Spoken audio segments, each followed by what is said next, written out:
नमस्कार। तो आज बात करते हैं उत्तर प्रदेश में आई एक बहुत ही शानदार सरकारी नौकरी के मौके के बारे में। जो लोग एक अच्छी जॉब की तलाश में हैं, उनके लिए ये जानकारी बहुत काम की हो सकती है। यूपीएसएससी यानी उत्तर प्रदेश अधीनस्थ सेवा चयन आयोग ने उत्तर प्रदेश प्रदूषण नियंत्रण बोर्ड में कई पदों के लिए भर्ती निकाली है। तो चलिए इस पर विस्तार से बात करते हैं। यूपी प्रदूषण नियंत्रण बोर्ड में कुल 115 नए अस्थायी पदों पर भर्तियां होनी हैं। जी हां, पूरे 115 पद। देखिए, अक्सर सरकारी भर्तियों में जो अस्थायी पद होते हैं वो बाद में स्थायी हो ही जाते हैं। और आज के दौर में जब पर्यावरण सुरक्षा इतनी बड़ी बात है, प्रदूषण नियंत्रण बोर्ड में काम करना अपने आप में एक बहुत बड़ी जिम्मेदारी है।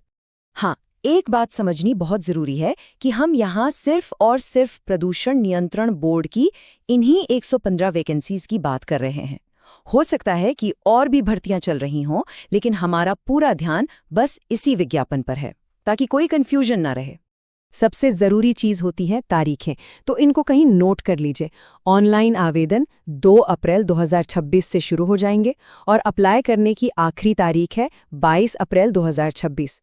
और हाँ, अगर फॉर्म भरने में कोई गलती हो जाती है तो उसे ठीक करने का मौका 29 अप्रैल 2026 तक रहेगा।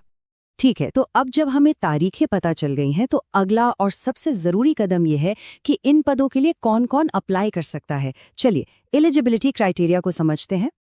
ये वो सवाल है जिसका जवाब जानना बहुत जरूरी है।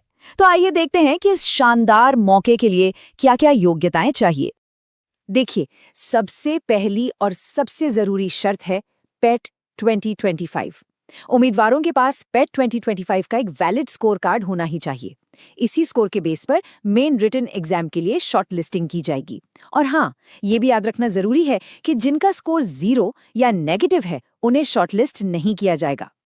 अब बात करते हैं एजुकेशनल क्वालिफिकेशन की। ज्यादातर पोस्ट्स के लिए किसी भी मान्यता प्राप्त यूनिवर्सिटी से ग्रेजुएशन की डिग्री काफी है, लेकिन कुछ खास पद हैं जिनके लिए स्पेशल क्वालिफिकेशन चाहिए। जैसे अकाउंटेंट के लिए कॉमर्स में डिग्री, जूनियर इंजीनियर के लिए सिविल या एनवायरमेंटल इंजीनियरिंग में डिप्लोमा, और साइंटिफिक असिस्टेंट के लिए साइंस में डिग्री होना जरूरी है। अच्छा, उम्र की बात करें तो 1 जुलाई 2026 को उम्मीदवार की उम्र कम से कम 21 साल और ज़्यादा से ज़्यादा 40 साल होनी चाहिए। हाँ, सरकारी नियमों के हिसाब से कुछ रिजर्व्ड कैटेगरीज के लिए ऊपरी आयु सीमा में छूट भी दी जाती है। ठीक है, तो जो लोग भी एलिजिबिलिटी क्राइटेरिया को पूरा करते हैं, उनके लिए अगला पड़ाव है एप्लीकेशन प्रोसेस। चलिए अब देखते हैं कि ऑनलाइन अप्लाई कैसे करना है। प्रोसेस बहुत ही सीधा साधा है। सबसे पहले PET 2025 के रजिस्ट्रेशन नंबर से लॉगिन करना होगा। फिर अपनी सारी पर्सनल डिटेल्स और एजुकेशनल क्वालिफिकेशन भरनी है। इसके बाद फोटो और सिग्नेचर अपलोड करने होंगे।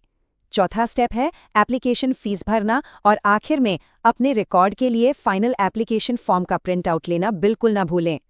और एक बहुत ही अच्छी खबर है एप्लीकेशन फीस को लेकर। सभी उम्मीदवारों के लिए ऑनलाइन प्रोसेसिंग फीस है सिर्फ 25 रुपये। जी हाँ, केवल 25 रुपये। इससे ये मौका लगभग सभी के लिए सुलभ हो जाता है।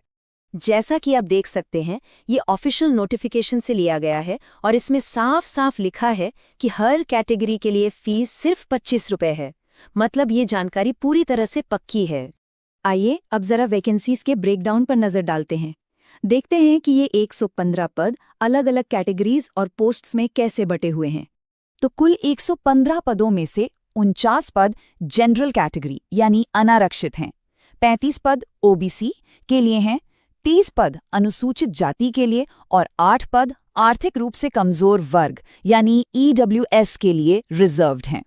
अगर हम पोस्ट वाइज देखें तो सबसे ज्यादा 37 पद जूनियर इंजीनियर के हैं, उसके बाद 35 पद असिस्टेंट ऑडिटर के हैं, अकाउंटेंट या ऑडिटर के लिए 22 और साइंटिफिक असिस्टेंट के लिए 15 पद हैं, और बाकी 6 पद दूसरी भूमिकाओं के लिए हैं। अब बात करते हैं सबसे आखिरी और सबसे जरूरी पड़ाव की, रिटन एग्जाम, क्योंकि असली सिलेक्शन तो इसी के आधार पर होना है। देखिए, एग्जाम में टोटल 100 सवाल होंगे 100 नंबर के, और टाइम मिलेगा 2 घंटे। पेपर के 3 हिस्से हैं। सबसे बड़ा हिस्सा पार्ट 1 सब्जेक्ट और एनवायरनमेंट नॉलेज का है, जिसमें 65 सवाल होंगे। पार्ट 2 कंप्यूटर नॉलेज पर है, जिसमें 15 सवाल होंगे। और पार्ट 3 उत्तर प्रदेश की जनरल नॉलेज पर है, जिसमें 20 सवाल होंगे।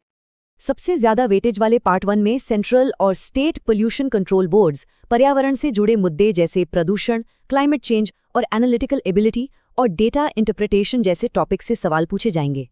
पार्ट 2 में कंप्यूटर की बेसिक जानकारी जैसे हार्डवेयर, सॉफ्टवेयर, इंटरनेट और नई टेक्नोलॉजी जैसे AI से जुड़े सवाल होंगे।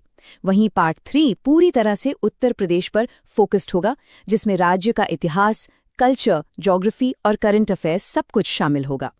हाँ, एक बात का खास ध्यान रखना होगा और वो है नेगेटिव मार्किंग। हर गलत जवाब के लिए सही जवाब के 25% यानी 1/4 नंबर काट लिए जाएंगे।